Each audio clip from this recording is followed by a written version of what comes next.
Okay, so the first speech is gonna be from Maisie. She's my co-editor at Veritas, and yeah, we'll go from there. There's a term created recently called eco-anxiety. It's defined as anxiety about ecological disasters and threats to the natural environment. This term describes the looming question in the back of so many young people's minds. Where is Earth's tipping point, and when will we hit it?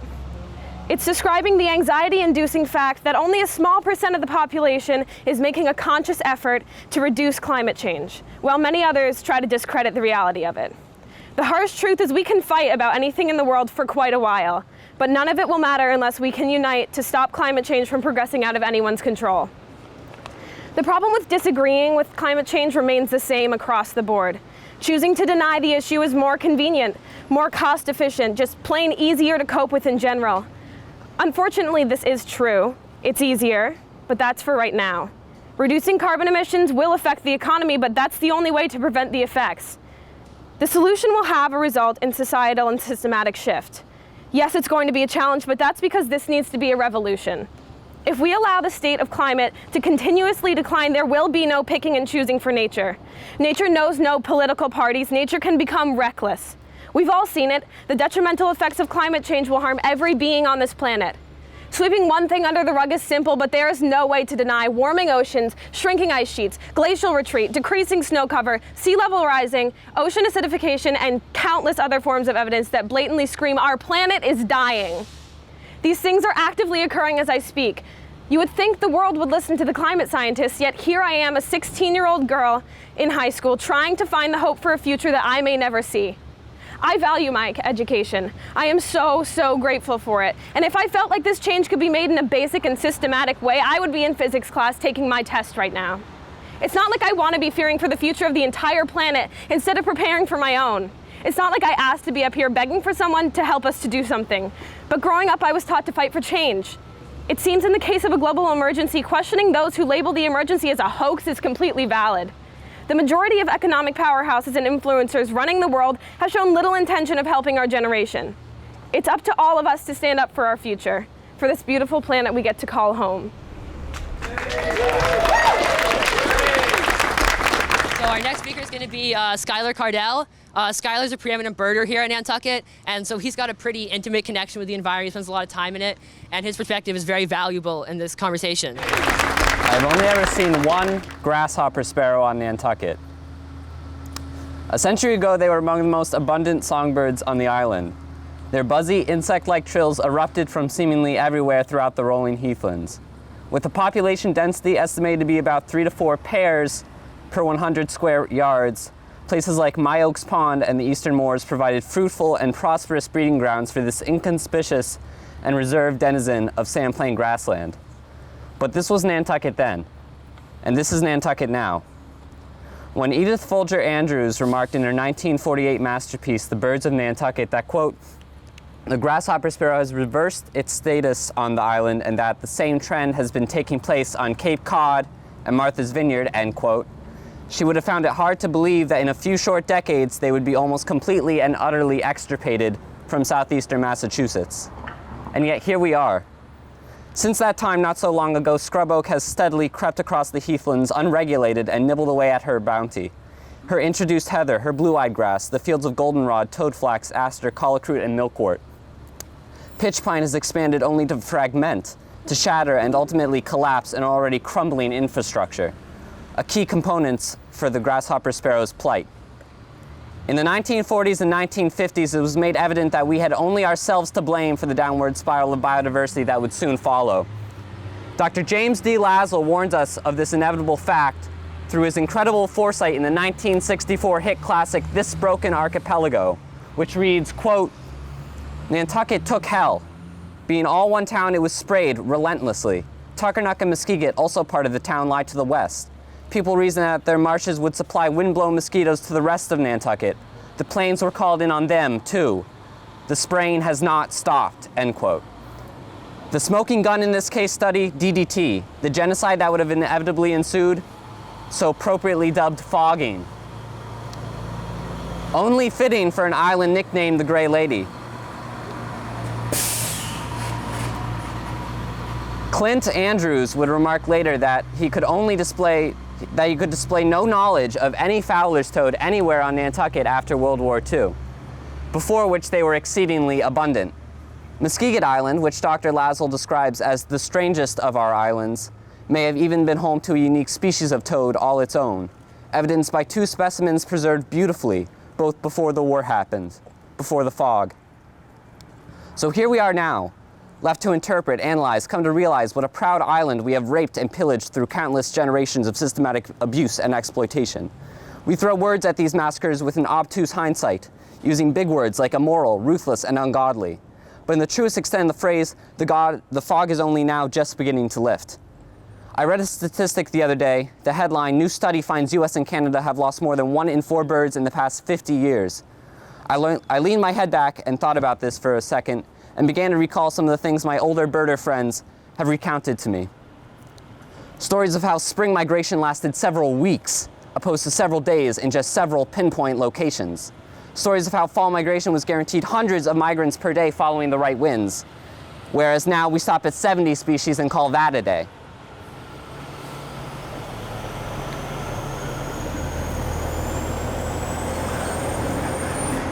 What happened to the flocks of rusty blackbirds that would pass through in the dozens during March and April?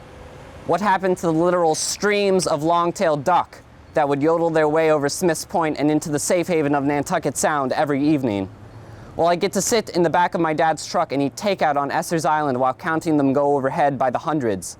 Well, I get to stand on Whales Point in the dead of winter sustained solely on Sousa's bluefish pate, while an ocean conveyor belt keeps thousands of common eiders circulating past me at a dizzying rate. Will I be able to laugh with Ginger and Trish in the middle of a hurricane at Codfish Park while we scope shearwaters blown in from far off shoals? Will I ever see a grasshopper sparrow on Nantucket again?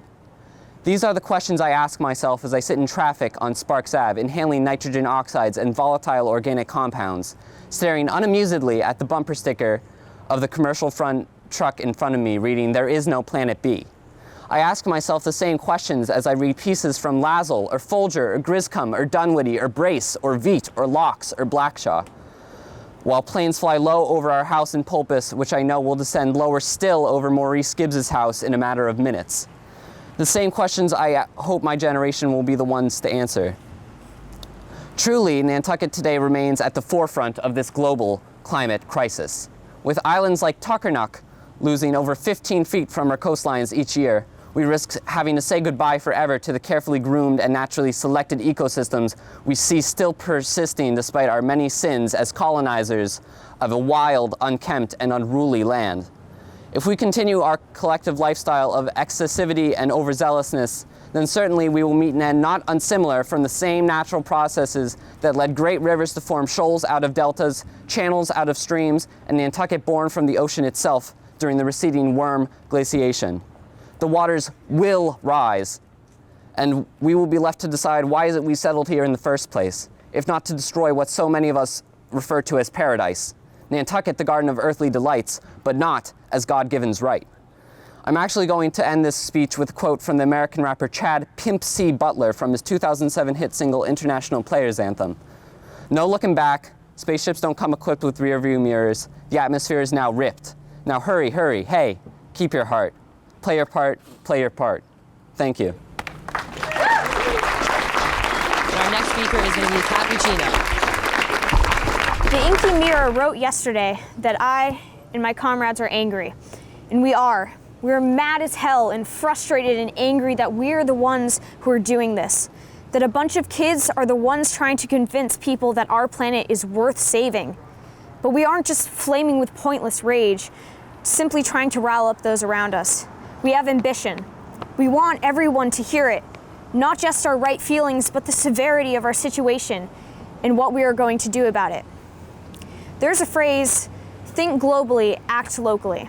And most of you have probably heard it before. With the intentions of global change, if everyone works to make a difference locally, then the change will come. This is a habit that many are embracing. Communities like Nantucket have been using this idea for decades, and it's working. Here, we are planning to ban single-use plastics and have an increasingly large amount of homes using renewable energy, and we're making a difference. But it shouldn't be our responsibility alone. Corporations have time and time again, directly or otherwise indirectly, convinced consumers that they should pick up trash and boycott products while doing nothing to stop the progression of the issue that they are causing. Corporations like Coca-Cola, Pepsi-Cola, and Nestle are some of the biggest producers of plastic trash in the world, and others like ExxonMobil and Shell are some of the top emitters of air pollution. These names are ones that we hear frequently, and our use of their products is often unavoidable. We need them to help reverse what has happened, because even if we stop supporting them, they are still some of the richest corporations in the world, and many people would still depend on their products because they have to. Not everyone can afford to avoid the monopoly these corporations have over the world. So leaving this change and ideals to the lower and middle class isn't something that is sustainable for our future. Big corporations need to stop putting the blame on our consumers and start taking credit for the mess they made to fix the issue. And I'm not saying that there aren't large influential groups who are already helping. Large-scale efforts are being made with groups like the U.S. Climate Alliance, a group of 25 and counting governors looking to advance and implement the Paris Agreement in the States, even though the U.S. federal government opted out in the agreement in 2016. Companies like Ben & Jerry's, Kashi, Land O'Lakes are making efforts to sustainable agriculture and creating negative carbon footprint or carbon sink. Even small towns and communities are working. People everywhere are putting effort into helping, and we're doing an amazing job in making a real difference. But it won't be enough to reverse the effects of climate change on its own. We need the unified effort of our federal government, global corporations, and local communities and government to make a lasting difference. And it needs to happen quickly.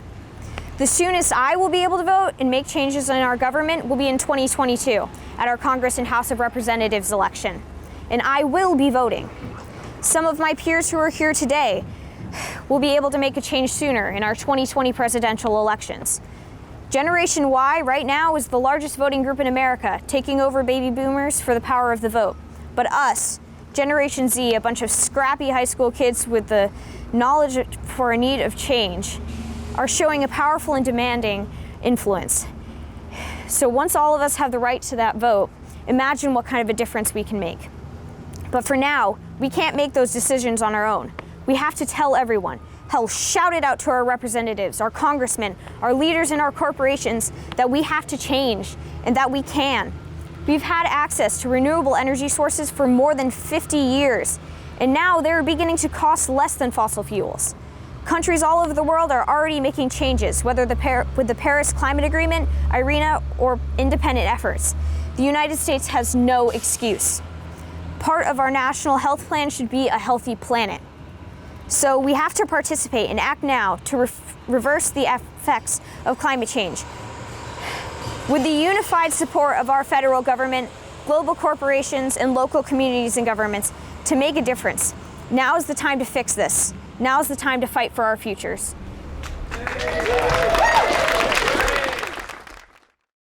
So I want to tell you guys a story about some shovels in a mountain. So there's this huge mountain overlooking this town, right? And the mountain made the town cold, and it made the rain fall too often, and it made the sun too dim. Nothing could grow there. Now, this man was walking along by the mountain, and he saw his friend with a bulldozer just ripping off chunks of the mountain and throwing them away. And he looked at his friend and he said, "What are you doing?" And the man said, "I'm moving the mountain." "You can't move the mountain. Are you insane?" And the man said, "Well, no, I can't move the mountain alone, but I can with help." And then the man who was walking along the path saw his friend standing there by his other friend with a shovel, digging at the mountain with this little tiny shovel. And he said, "A shovel? What are you gonna do with a shovel? You're gonna die before you move the mountain." "Well, yeah, but there's 1,000 people down in that town. A few of them have bulldozers. Almost everyone has a shovel. Together, we can move the mountain before the year is out." There's a saying that sums it up more concisely. The ocean is made of 1 billion drops. One strike on Nantucket with 50 people, alone that's not gonna change much. But we're just one drop. Today, there will be over 3,600 strikes in 150 countries and every continent in association with groups like 350, Extinction Rebellion, Fridays for Future, and Greenpeace. Each one matters. Bulldozer or shovel, Each one counts. What we're doing here today, this matters. You matter.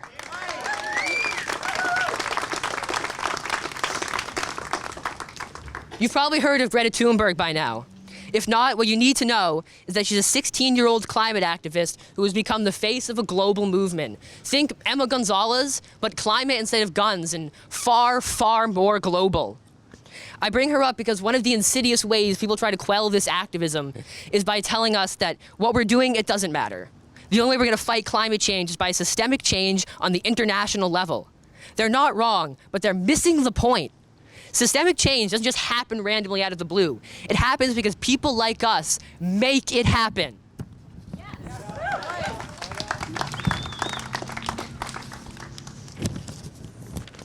Greta puts it well when she says we need a system change rather than an individual change, but you cannot have one without the other.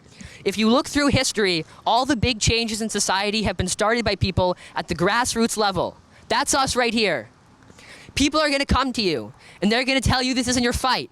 Go home, relax, don't worry about this. It's not your job to fix this. Well, guess what? It's our job now.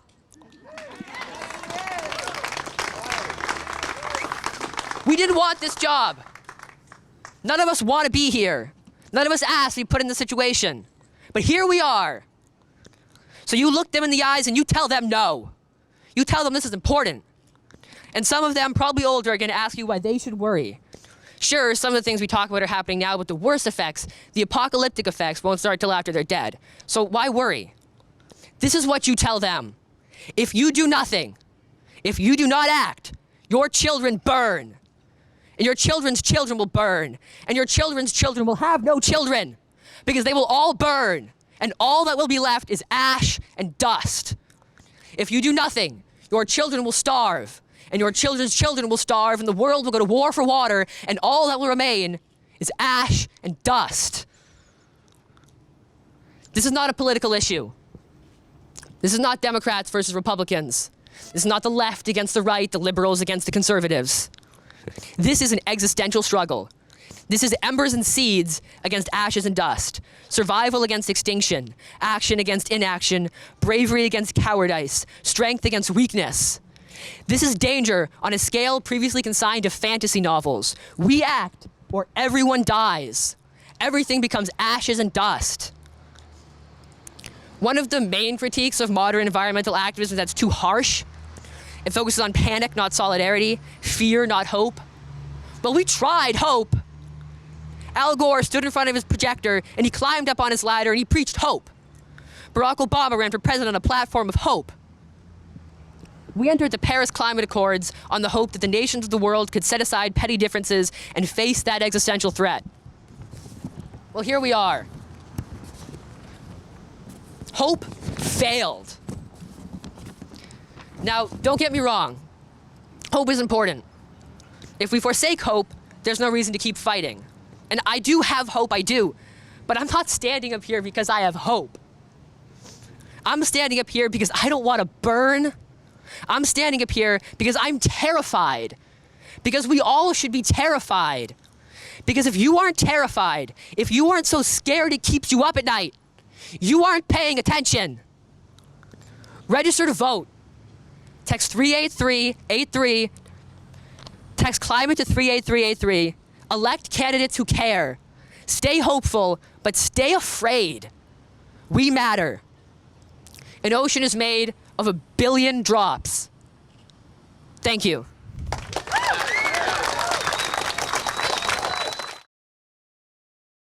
So Thunberg specifically, I heard about her about a year ago, which started to blow up on the news. I think I read might have been a Washington Post article. But this specific event, so this is definitely Thunberg's event. She was the force behind this. I heard about this event, and specifically actually from my English teacher, Miss Martineau at the high school, and she sent me an email saying like September 20th, that's gonna be this huge strike, globally. And I was like, yeah, that's great. I've been wanting to do something about this as I heard about it in the beginning, and this is a great time to act on that. But we're not really skipping school, we're striking school, and there's a difference there. And there's a really important reason we're doing this. We're out of time, right? We have to do something now or nothing's ever gonna get done. And this is how we get attention. It's like people to notice us. You know, the school's run by the federal government. Attendance is mandated by the federal government. Who contributes more to climate change? We have to strike school because we need people to pay attention to our movement and pay attention to us. And we can't do it by coming here on a weekend. No one's going to care if we come here on a weekend. We have to strike to make attention. Well, I think the obvious one is the sea level rise. We can see that right now. People are moving their houses off the cliff like every week, you know. Feels like that's a huge one. One people don't talk about enough is the shellfish. The shellfish are just dying by the thousands. We're gonna run out of shellfish. And that was a huge part of our economy for forever, and now it's just gonna be gone. And you know, there's other things too. It's just, we're definitely deeply affected by that here. The profit motive is huge, and there's much more profit here than anywhere else, really. But the other thing is, there isn't a bad guy. We can't paint anyone as at fault for this. It's climate change, right? I mean, we can say the corporations, we can say the governments, but there isn't a villain we can kill. And it's really difficult for people when it's 80 years away, you know, and their children will die, sure, but they'll probably be okay.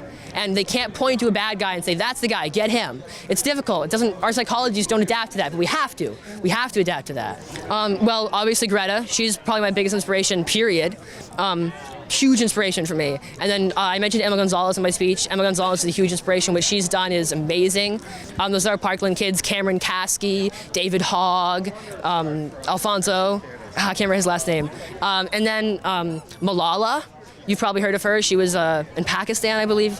And so, yeah, those are probably my biggest influences. It's not like I want to skip school. I have 2 tests today. I have a lab due. I have plenty of things that I want to do at school. I mean, like, I consider myself a good student, but this is just so much bigger than going to school. I mean, my education is so important to me, but this is about the world. This isn't just about my education. This isn't just about you and me. This isn't just about Nantucket. It's about the entire planet. And I think that's just so much bigger than missing one day of school. And if that's what we need to get the attention of these huge corporations and the government, then I mean, I think it's worth it.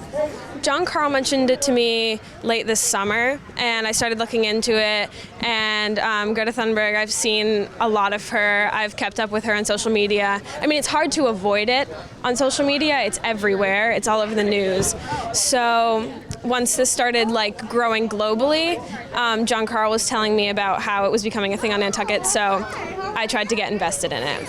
Well, social media has changed everything, essentially. I mean, like, a youth climate activist being the face of an entire movement, I don't think that would be something that would typically happen in the 60s and 70s. Like, the word gets out so fast. We have all this information at our fingertips. We can just Google something and we get answers for it.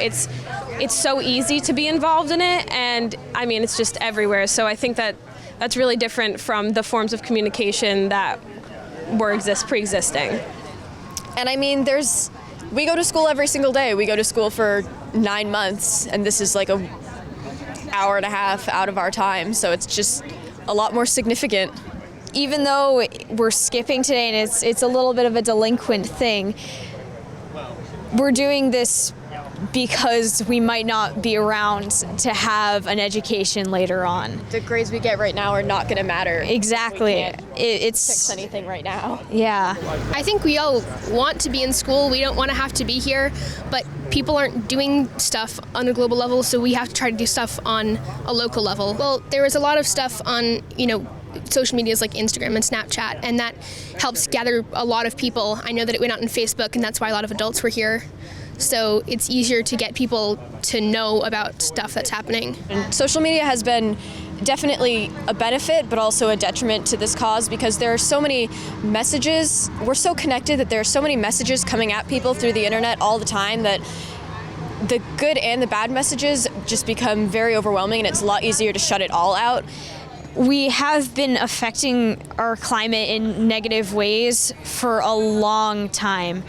It's even before the Industrial Revolution, starting out with colonization and destroying the natural world and cutting down trees and completely altering the geography of our world.